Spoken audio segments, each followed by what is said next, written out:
ikipe yitwa Grade iri ku rwego rwagiriye nyiri utegereje undi ni integereje ese rero harano bayize sawa ariko ukuntu bivuze numva urayuritse cyane oya iriya ni integereje itsinda rya Ricardo Finali Singida Stars Singida Black Stars harimo Grade Cotes Football Club akaza Ethiopian Coffee yani yahe akaza ni Zanjye narabonye ko tombori zaba saa 9 ubwo wasanga hakaza ikipe yitwa Kenya Police aho ngaho rero ni mu itsinda rya mbere yo muri Kenya. Mu itsinda rya kabiri harimo APR FC yo mu Rwanda, hakaza NEC FC, hakazamo ikipe ya Muri yo mu gihugu cy'u Burundi ndetse na Murandege.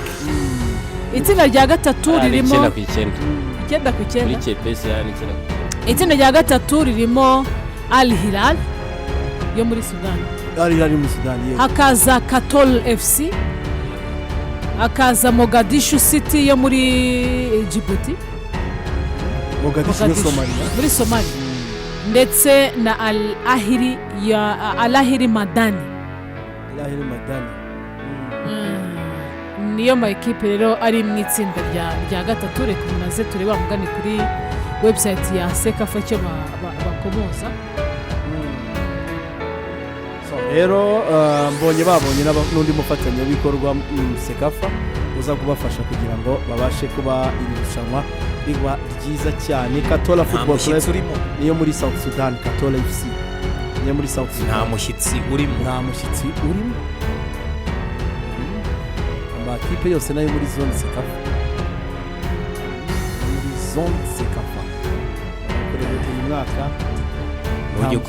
mu by'ukuri aya makipe urumva iyo udafitemo elite y'Abagande ntugiremo na elite y'Umutanzania.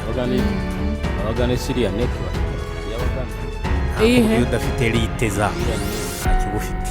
Udafite elite ya Tanzania, elite ya Uganda, irushanwa riba riri aho.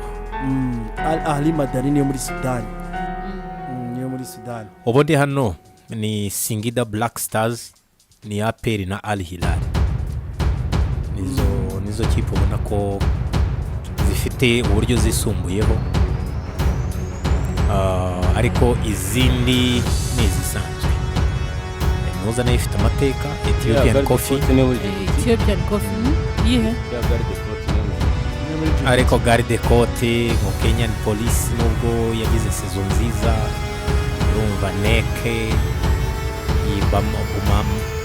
Muri Murandege, Kator, Mogadishu City, Al Hilal Madani. Ni ikikwereka urwego rw'uko nyine byarangiye tore za kipe star tayihabwa agaciro. Kator FC ni muri South Sudan. Ariko niba ari ubuyobozi bwa mbere ku isi bushobora kuba bwarananiwe ni ubuyobozi. Urebye ukuntu izindi zone zaza biranashoboka ko mu Rwanda buriya dufite amateka mabi mu miyoborere ya siporo, ariko Cecafa twayitangaho urugero. Mbona zone yarananiwe. Sinzi ubu ino rushanwa ryaburijwe mubona ko ridafite imbaraga nk'uko byari. Ureba ahantu bibonera nuko inshuro nyinshi ubu ngubu ugiye kureba hamwe Cecafa niba imaze gukinwa inshuro 50 nka 30 zibereye Tanzania. Ntabwo bigaterwa n'iki bisanga ari uko ari umuyobozi kuko kari yari amaze igihe ari uyoboye no Cecafa n'isi yashize nibwo yavuye ngo bajye South Sudan. Ukabiyibazaho impamvu ni iyi. Ese bigenda gute wa mugani kujya kugira ahubwo aho umuntu ibihugu bitakirimo. Ariko reba none iyi bihugu yo yagiye igiye. Reba nk'aya makipe gira hari mu kwa 10 uriya bizashoboka ko byuze nta no gwagize. Ndaza warimo qualification so yigize under 20 niyo wana atari. Abo ni kuvuga reba nk'aya makipe yigize under 23. Reba nk'aya makipe da. Imagine ryabo yiwacu wenda. Ari amate. Reba APR benshi bajya kureba. Nta kipe nemwe bajya kureba. Kwanza twihereho. Nayo yewe ahangaha ikintu gikunini cya ikikwereka ko hano nta n'ikipe wajya kureba, nta n'abatanzania babaha bajya kureba match ngo nuko waje match zizakinirwa KMC zikiriwe kuri Azam Complex. Ndayibona KMC yewe Cecafa y'ubushize ruguru ya Magomeni Cecafa y'ubushize ariya ruguru ya Magomeni habaga hari abafana bangana iki ne babandi babipasiriza ahubwo byaranaboroheye hari n'igihe Cecafa yaririmo ahubwo banubaka bongera gusoza kariya kantu bugaragara ko ntago rigiye ntitwakinaga baperine yakinaga match zo rimwe basudira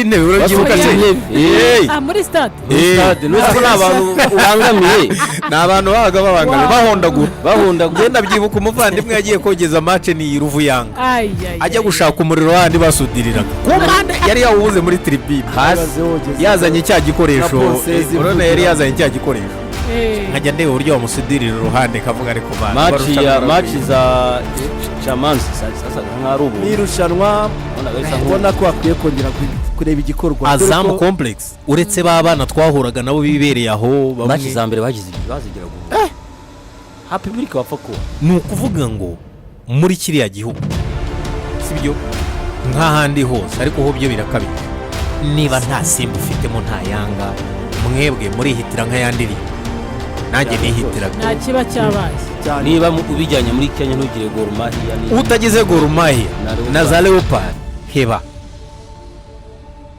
mu mikino ya Kagame ya Cecafa Kagame Cup ikipe ya APRFC yisanze mu itsinda B aho iri kumwe n'ikipe ya NEC FC Muri FC na Murandege FC mu yandi matsinda tibyifashute muri groupe A turasangamo ikipe ya Singida Black Stars Garde Côte FC Ethiopia CAF ndetse na Kenya Police muri groupe B ni ikipe ya PRFC irimo NEC FC Muri FC ndetse na Murandege.